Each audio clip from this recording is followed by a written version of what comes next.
Now, Props and Locks on Fox 32 Chicago, presented by Bet Rivers Sportsbook. Good Sunday morning and welcome to Props and Locks. I'm Caitlin Sharkey. Each week we sort through the best bets and odds of the biggest games of the week, courtesy of Bet Rivers Sportsbook. Joining me every Sunday morning, VSin expert Danny Burke. And Danny, like always, let's kick things off with the Bears and Falcons game, a game you can see right here at noon on Fox 32. Bears coming in with a 2-0 record, but a 3-point underdog to the 0-2 Atlanta Falcons.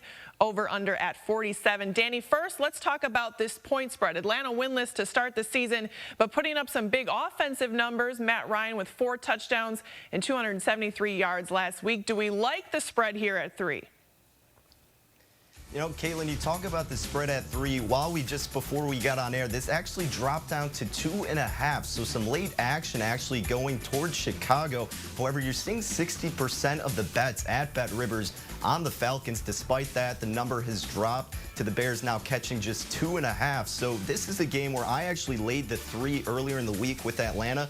My biggest concern is how are the Bears going to keep up offensively with the Falcons? 32 points per game so far is what Atlanta is averaging. The Bears just 22 as of this point. They're only able to put up 17 against the New York Giants. So, look, I think this is going to be a tough spot for Chicago. Kind of surprised with the late buyback on the Bears now that we said, like we saw it now at 2.5. But here's a trend to look out for. Teams that have started 0-2 straight up since 2014, Caitlin, they're 28-11 against the spread. So that falls directly into the hands of Atlanta. So 72% rate for Atlanta. Now that it's at 2.5, give me more with Atlanta. I'm laying the 2.5. I don't think Trubisky and the offense can keep up with Matty Ice in Atlanta. I know they're an ugly team to back right now, but I think it's a great spot for the Falcons. They'll get the win in the cover today against Chicago. Absolutely. When you're looking at the over-under for this one, you were talking about the Bears maybe having some issues scoring and getting those point totals up. Over-under at 47. Is that something you shy away from when you're looking at a matchup like this, Danny?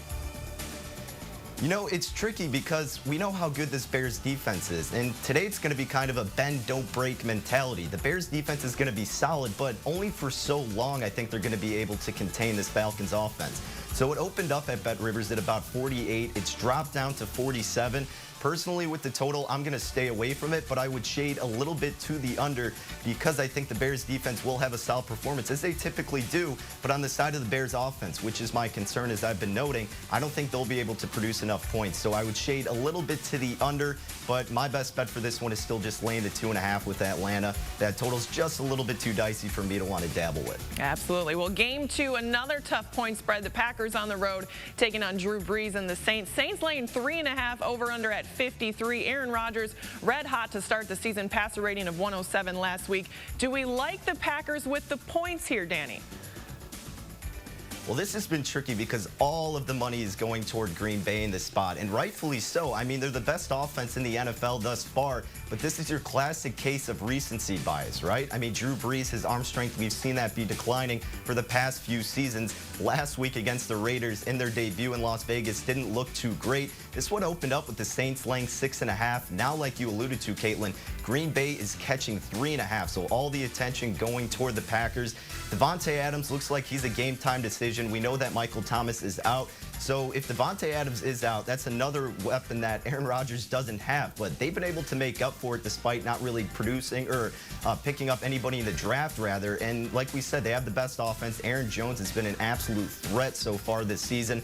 My best bet for this one is to tease up the Packers, actually. I don't like anything straight up in this one necessarily. I think the best bet is to tease up the Packers. So what I did earlier when they were at 3, and obviously you can still do it at 3.5, you tease it up with either a 6, a 6.5, or a 7-point teaser. You pay a little bit more. You have to add another team to that leg, and we'll talk about that other team later. But I think you tease up the Packers here where they just have to cover the number about 9, 9.5, and I think that's the best opportunity to take.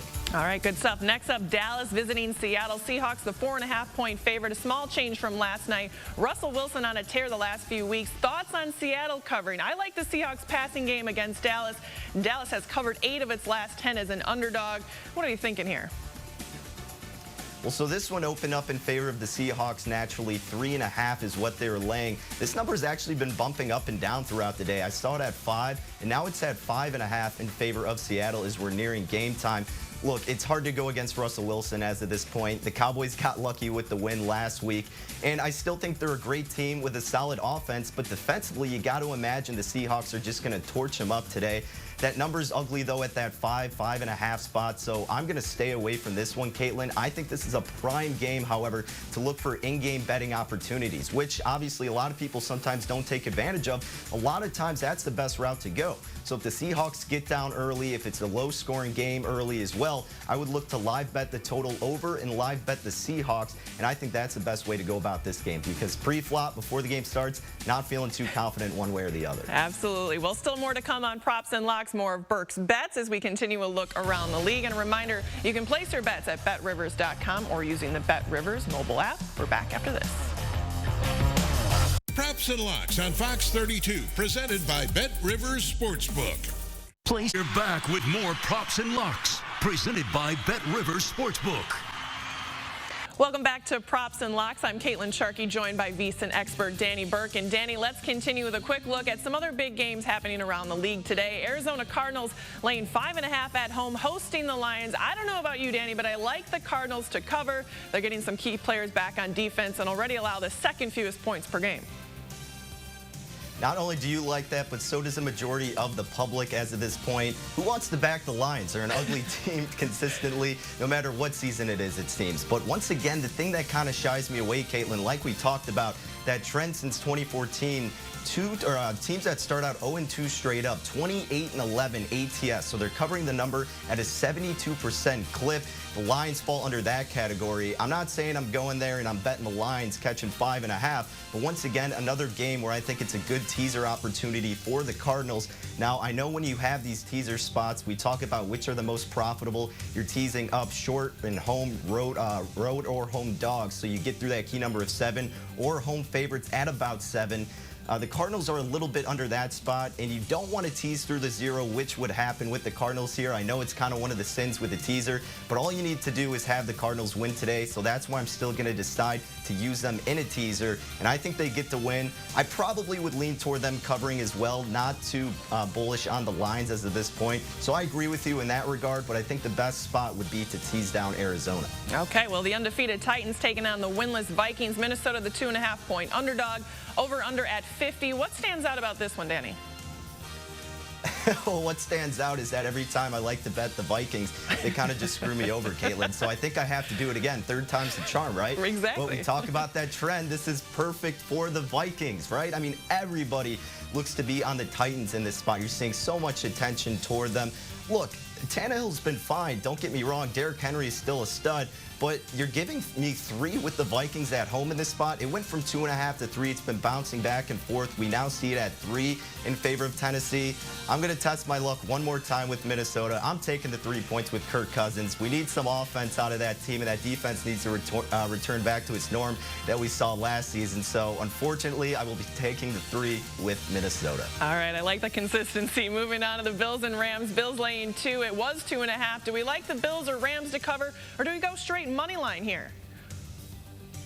I'm actually looking at the money line of the dog being Los Angeles in this spot. Pretty impressive performance in their first 2 games thus far in this season, Caitlin, with a team that a lot of people kind of just put to the side. They went all in with their roster this past season, and they're in this win now mode. Yes, they had the Super Bowl hangover last season. It's a tough NFC West. But look at the Bills in this spot, too. Not enough confidence are they oozing out for me to want to back them. Barely getting the win against the Dolphins last week. And even though they played the Jets and got the win, it was only a 10-point win. I get it was week 1. But I think Jared Goff, that offense, has a really good rhythm going right now. I'm not even going to bother with the point spread, taking the 1.5, 2.5, wherever he keeps moving to. But I'm taking the money line for a little bit of plus money at about plus 110 at BetRivers. I think the Rams win this one outright. All right, and finally, the Las Vegas Raiders visiting the Patriots. Danny, are we surprised by the New England Patriots being the 6.5-point favorite here? Not too surprising, really. Well, you would imagine that it kind of would have went in favor to the Raiders, as we saw at some points this week, just because, like we like to talk about, recency bias and how they beat the Saints. In Vegas, of course, they're going to see a lot of attention on their hometown team. But Cam Newton, despite getting the loss against the Seahawks, it came down right to the end. A lot of people like what they saw, so that's why the attention's going back toward New England, just under a touchdown of that key number. The best angle I'm looking at here, Caitlin, is team totals. So the great thing about BetRivers is you can bet so many different props and areas in these games.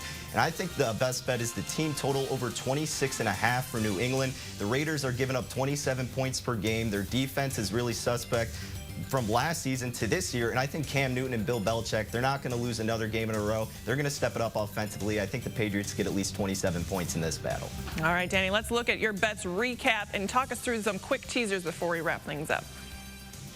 So like we talked about with the teasers, this allows you to alter the line either by 6, 6.5, or 7 points. And you have to have at least 2 teams part of this leg. So the one that I'm looking at is a 6.5-point teaser with the Texans against the Steelers. The Texans were catching 4 points, so I tease them up 6.5. So they just need to lose by 10 or less for me to win that side of it. So the Texans plus 10.5, and I pair that with the Browns. We talk about home favorites at about 7.